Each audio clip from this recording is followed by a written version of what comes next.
Good morning, students. How are you? Today's topic is difference between traditional and e-business. आज का हमारा topic क्या है? ट्रेडिशनल बिजनेस और ई बिजनेस में डिफरेंस क्या है?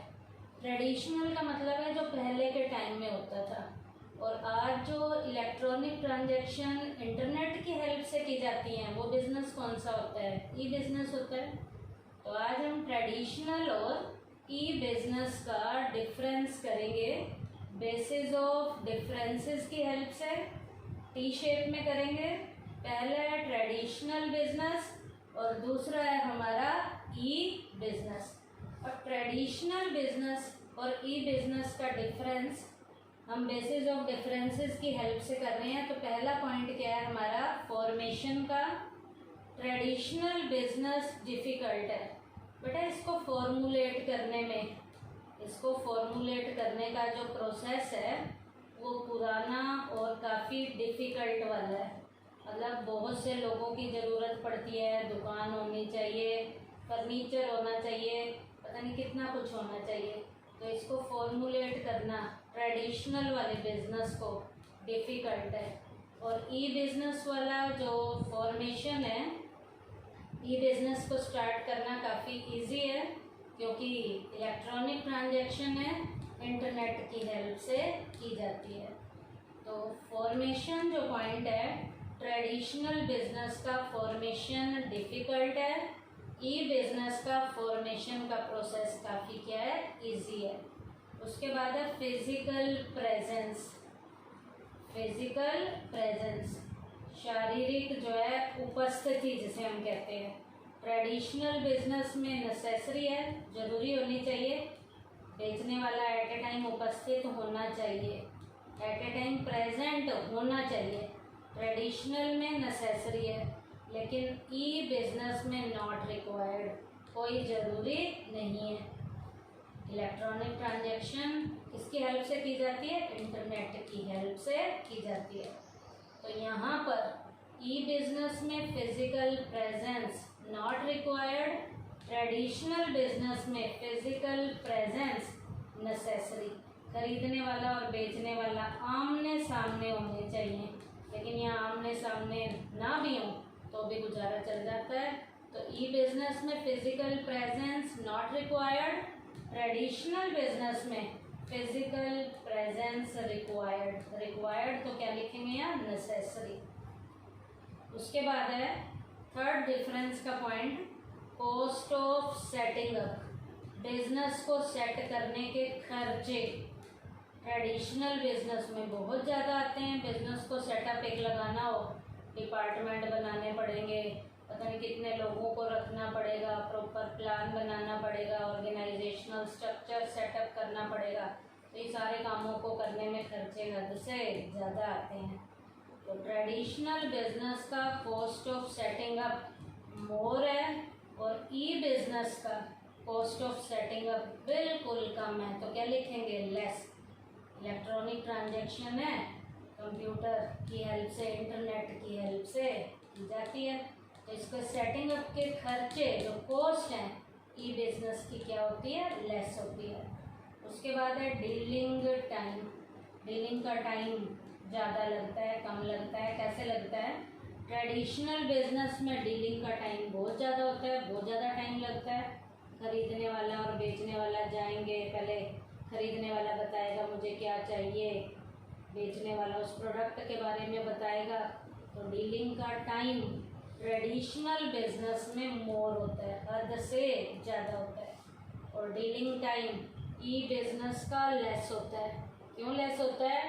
Transactions are settled immediately on internet, क्योंकि यहाँ पर सारे के सारे ट्रांजैक्शन इमीडिएट लेवल पे इंटरनेट की हेल्प से क्या की जाती हैं? सेट की जाती है। तो ट्रांजैक्शन का टाइम जो डीलिंग का है ई बिजनेस का लेस होता है, और ट्रेडिशनल के बिजनेस का डीलिंग टाइम क्या होता है? हद से ज़्यादा होता है। कई बार कस्टमर देख भी जाता है, लेके नहीं जाता, फिर कभी आए पता नहीं ना आए, फिर दोबारा बताना पड़ेगा। तो डीलिंग टाइम ट्रेडिशनल में क्या होता है? मोर होता है। उसके बाद है length of business cycle. Business का साइकिल बड़ा होता है या छोटा होता है। ट्रेडिशनल बिजनेस में बहुत बड़ा होता है।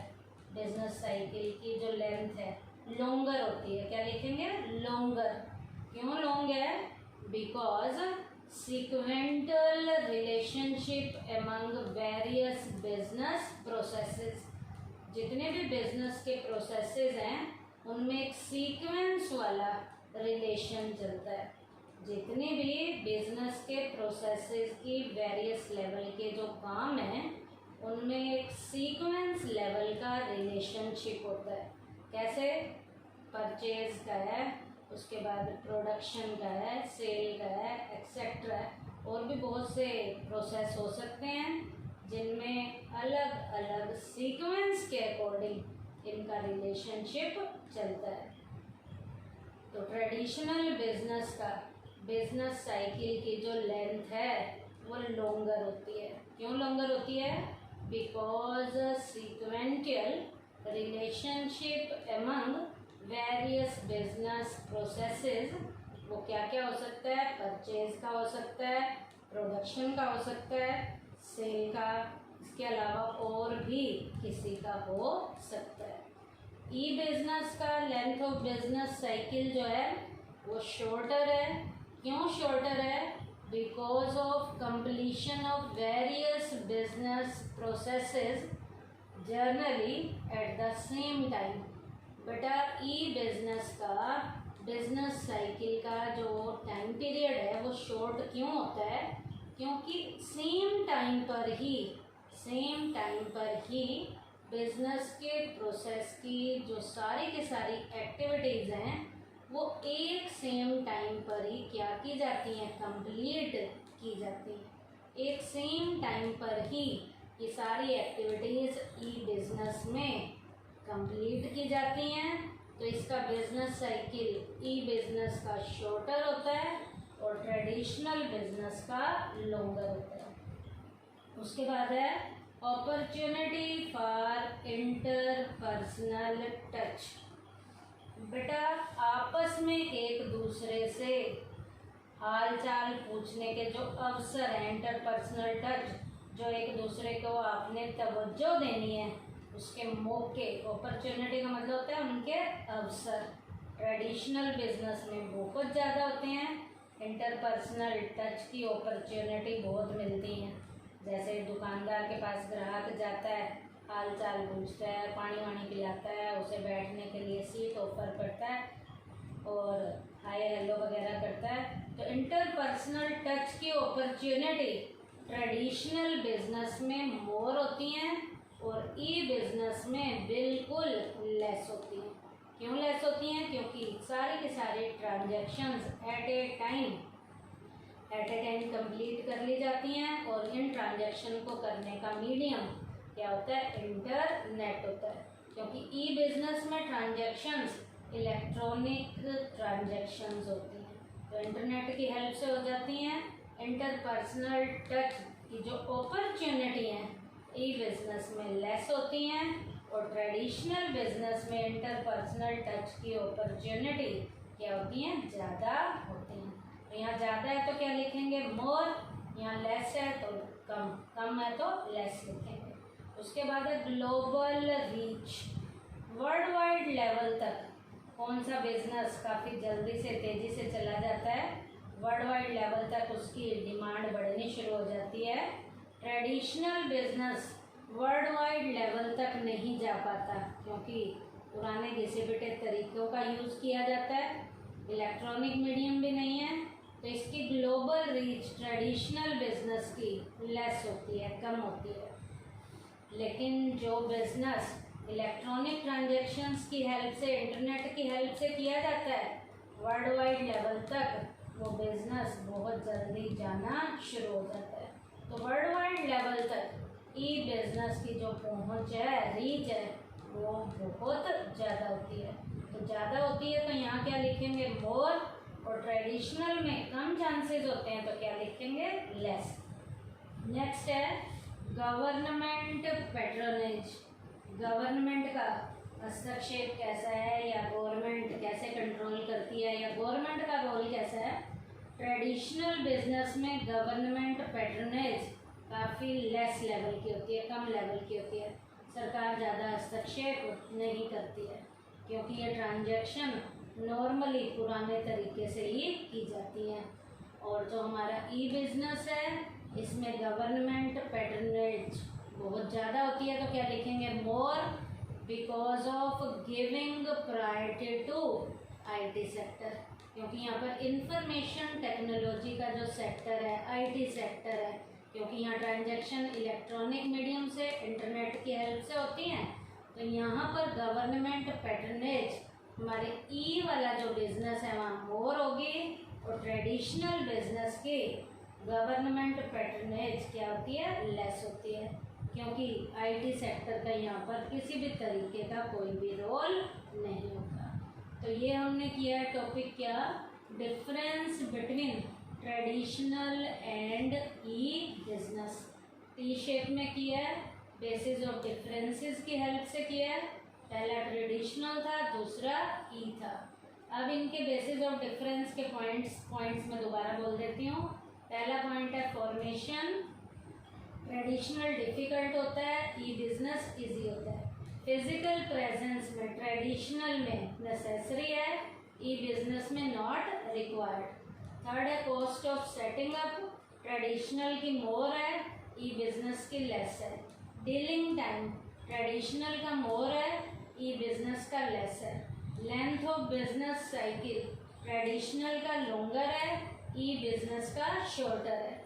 Opportunity for interpersonal touch, traditional का मोर है, ई बिजनेस का लेस है। ग्लोबल रीच, ट्रेडिशनल की लेस है, ई बिजनेस की मोर है। गवर्नमेंट पैटर्नेज, ट्रेडिशनल की लेस है, ई बिजनेस की मोर है। तो ये तो था हमारा टॉपिक ट्रेडिशनल बिजनेस का ई बिजनेस के साथ डिफरेंस टी शेप में। नेक्स्ट हम टॉपिक क्या स्टार्ट करने जा रहे हैं, हमारा नेक्स्ट टॉपिक है आउटसोर्सिंग ऑफ सर्विसेज। क्या है, आउटसोर्सिंग ऑफ सर्विसेज। इसका एक और नाम भी है बिजनेस प्रोसेस आउटसोर्सिंग, जिसे हम क्या कहते हैं, BPO। इसे क्या कहा जाता है, BPO। P का मतलब बिजनेस, P का मतलब प्रोसेस, O का मतलब आउटसोर्सिंग, और एक नाम उसका और क्या है, आउटसोर्सिंग ऑफ सर्विसेज।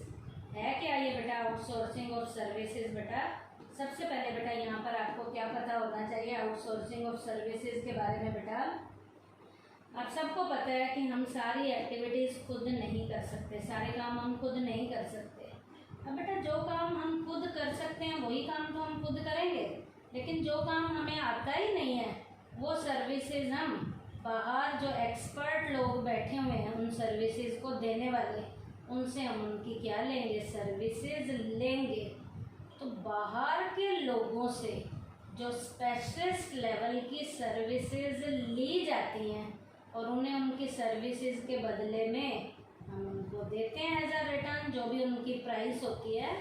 तो जो सर्विसेज स्पेशलिस्ट लोगों की हम बाहर से लेते हैं उन सर्विसेज को कौन सी सर्विसेज का नाम देते हैं हम, आउटसोर्सिंग ऑफ सर्विसेज या बिजनेस प्रोसेस आउटसोर्सिंग। तो यहाँ पर क्या कहेंगे हम, many activities have to be performed for the business या successfully conduct of the business. These activities include production, buying, selling, arranging, finance, advertisement, correspondents, collecting डेप्ट, after sale services. इतनी ज़्यादा हमें सर्विसेज देनी पड़ती है, इतनी ज़्यादा जब हमें एक्टिविटीज़ करनी है बिजनेस को करने के लिए।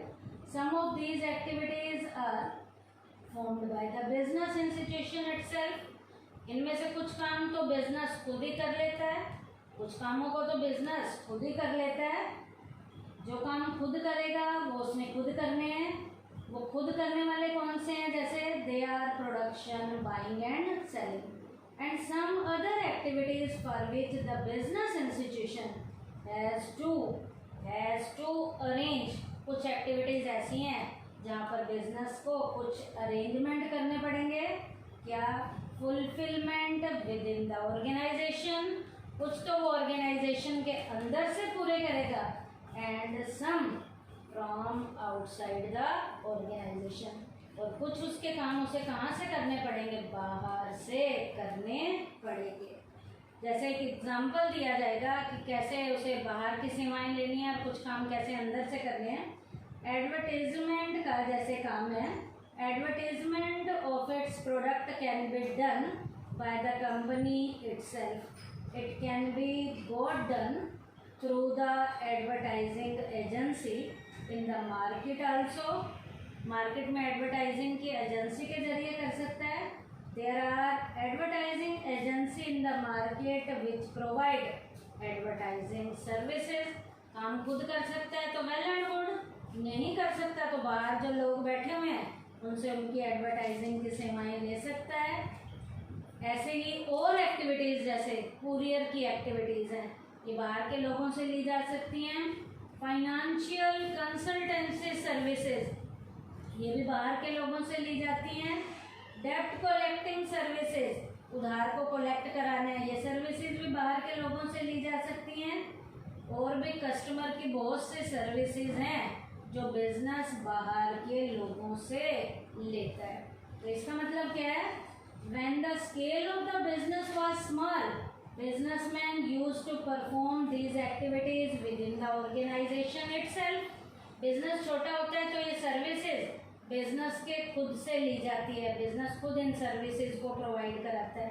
लेकिन जैसे ही बेटा बिजनेस का साइज बड़ा हुआ, with the enlargement of the scale of the business, this become tedious job, ये जॉब जो है टीडियस जॉब हो जाता है, सारे काम हम खुद नहीं कर सकते हैं। No single organization is competent enough to have specialization in all the activities. बेटा कोई भी बिजनेस की ऑर्गेनाइजेशन चाहे वो कितनी भी बढ़िया क्यों ना हो, वो सारी एक्टिविटीज खुद नहीं कर सकती। अब वो खुद नहीं कर सकती तो ये सेवाएं उसे क्या लेनी पड़ती हैं? बाहर से लेनी पड़ती हैं। To get the benefit of specialization, these services are now obtained from outside the organization. This is called outsourcing of services.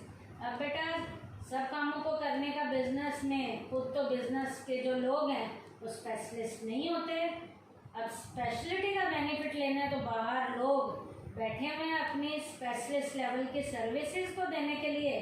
तो बिजनेस को जब बिजनेस का साइज बढ़ जाता है तो ये सर्विसेज बाहर के स्पेशलिस्ट लोगों से लेनी पड़ती हैं। तो जब हम बिजनेस की सर्विसेज बाहर के स्पेशलिस्ट लोगों से लेते हैं तो उन सर्विसेज को कौन सी सर्विसेज का नाम दिया जाता है? आउटसोर्सिंग ऑफ सर्विसेज का नाम दिया जाता है। आउटसोर्सिंग ऑफ सर्विसेज का मीनिंग भी क्या है? इसका मीनिंग दिया हुआ है, it refers to obtaining some services from outside the organization to run the business successfully and in cost effective manner। बेटा बिजनेस को बढ़िया तरीके से सक्सेसफुल तरीके से चलाने के लिए और उसके खर्चों को कम से कम लाने के लिए बिजनेस को जो सर्विसेज बाहर की ऑर्गेनाइजेशन के लोगों से लेनी पड़ती हैं उन सर्विसेज को कौन सी सर्विसेज का नाम देते हैं हम? आउटसोर्सिंग ऑफ सर्विसेज का नाम देते हैं। तो इसका मीनिंग फिर से सुन लीजिए। मीनिंग क्या है? It refers to the obtaining some services from the outside the organization in order to run the business successfully and in cost effective manner। Business को सक्सेसफुल तरीके से चलाने के लिए और उस बिजनेस को करने के खर्चे कम से कम लाने के लिए बिजनेस के कामों को करने के लिए बाहर के ऑर्गेनाइजेशन के स्पेशलिस्ट लोगों से जब हम वो सर्विसेज बाहर के लोगों से लेते हैं तो उसे किसका नाम दिया जाता है? आउटसोर्सिंग ऑफ सर्विसेज का नाम दिया जाता है। अब बेटा आउटसोर्सिंग ऑफ सर्विसेज में मैंने आपको बहुत से एग्जांपल दिए हैं जो हम सर्विसेज बाहर के लोगों से लेते हैं। एडवर्टाइजिंग से रिलेटेड सर्विसेज हम बाहर के लोगों से लेते हैं। कुरियर सर्विसेज हम बाहर के लोगों से लेते हैं। फाइनेंशियल कंसल्टेंसी की सर्विसेज हम ले सकते हैं। डेब्ट कलेक्टिंग की सर्विसेज ले सकते हैं।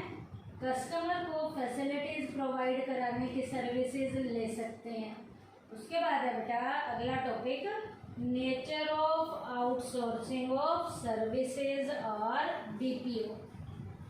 आउटसोर्सिंग ऑफ सर्विसेज या बिजनेस प्रोसेस आउटसोर्सिंग की नेचर कैसी है, इसकी कैरेक्टरिस्टिक्स क्या क्या हैं, इसकी फीचर्स क्या क्या हैं। तो इसकी नेचर को और इसकी कैरेक्टरिस्टिक्स को कुछ पॉइंट्स में हम पढ़ेंगे, जिसमें सबसे पहला पॉइंट है इसकी नेचर का, इसकी क्वालिटी का, और वो पॉइंट क्या है, availability of service outside the organization. Outsourcing of services में सर्विसेज हम कहाँ से लेते हैं, बाहर से अवेलेबल कराते हैं ये सर्विसेज।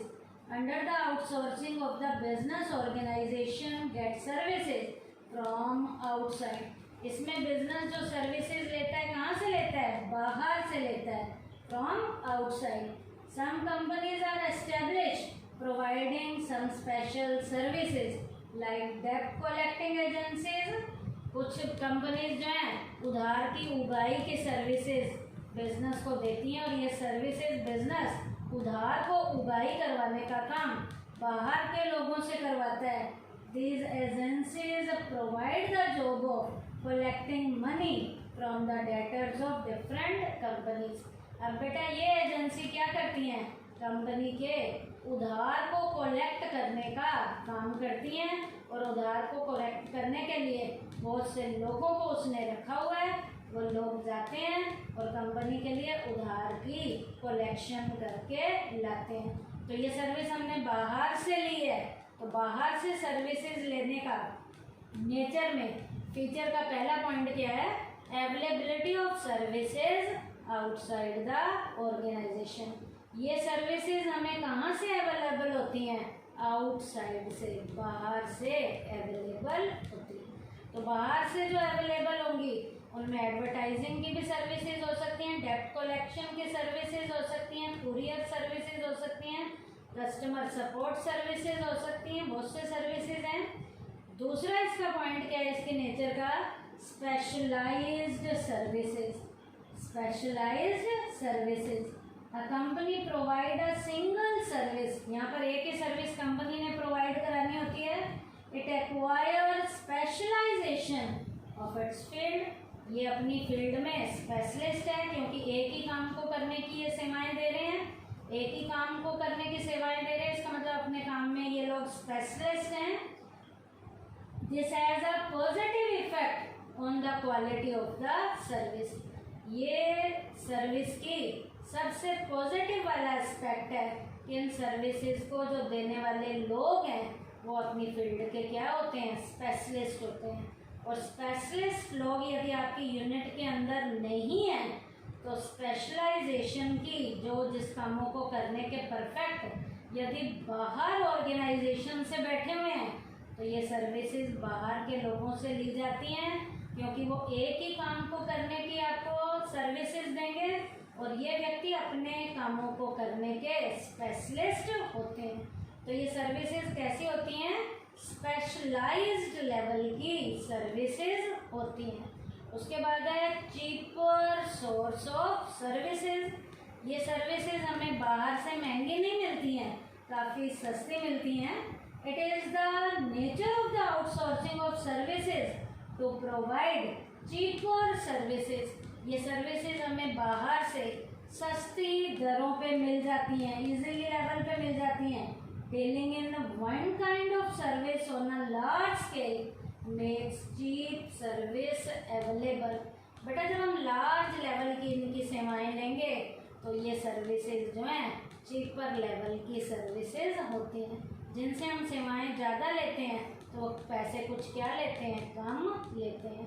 तो आउटसोर्सिंग ऑफ सर्विसेज की एक नेक्स्ट क्वालिटी क्या है, इसकी फीचर क्या है, चीपर सोर्स ऑफ सर्विसेज। ये सर्विसेज का जो सोर्स है ये एक्सपेंसिव नहीं है, काफ़ी चीप रेट का है, सस्ती दर का है। उसके बाद नेक्स्ट पॉइंट है increasing the efficiency of user. ये सर्विसेज जो हैं यूज़र की एफिशिएंसी के लेवल को क्या करती हैं, इंक्रीज करती हैं। कि इन सर्विसेज को जब यूज़ में लाने वाला यूज़र है तो उसका एफिशिएंसी का लेवल, उसकी कैपेबिलिटी का लेवल इंक्रीज होना शुरू हो जाता है। Those who get these services from outside the organization get to position to concentrate more on their major business. अब बेटा ये सर्विसेज हम जिनसे लेते हैं तो बिजनेस जो है वो अपना खुद का काम तो खुद करेगा और जो काम उसे करना नहीं आता वो बाहर से लेगा। तो बिजनेस अपना खुद का काम खुद कर रहा है, जो काम करना नहीं आता वो बाहर से ले रहा है। तो इसका मतलब बिजनेस की एफिशिएंसी का लेवल अपने आप बढ़ना शुरू हो गया। Thus it increases the efficiency of the user of these services. In services को लेने के बाद यूज़र की जो एफिशिएंसी का लेवल है वो उसकी एफिशिएंसी का लेवल क्या होना शुरू हो जाता है, इंक्रीज होना शुरू हो जाता है। तो ये हमने इसके क्या किए हैं, नेचर के पॉइंट किए हैं। नेचर का मतलब इसकी फीचर्स के पॉइंट किए हैं। क्या क्या था, availability of services outside the organization. ये सर्विसेज हमें कहाँ से अवेलेबल होती हैं, बाहर से अवेलेबल होती हैं, बाहर से अवेलेबल होती हैं। उसके बाद है सेकंड स्पेशलाइज्ड सर्विसेज। इन सर्विसेज को देने वाले लोग अपनी फील्ड के स्पेशलिस्ट होते हैं, क्योंकि वो एक ही तरीके के कामों को करने के एक्सपर्ट हैं। एक ही काम उन्हें करना होता है, एक ही काम को करने के एक्सपर्ट जो लोग हैं वो अपनी फील्ड के क्या होते हैं, स्पेशलिस्ट। तो ऑर्गेनाइजेशन को, बिजनेस को स्पेशलाइज्ड लेवल की क्या देते हैं, सर्विसेज देते हैं। उसके बाद है चीपर सोर्स ऑफ सर्विसेज।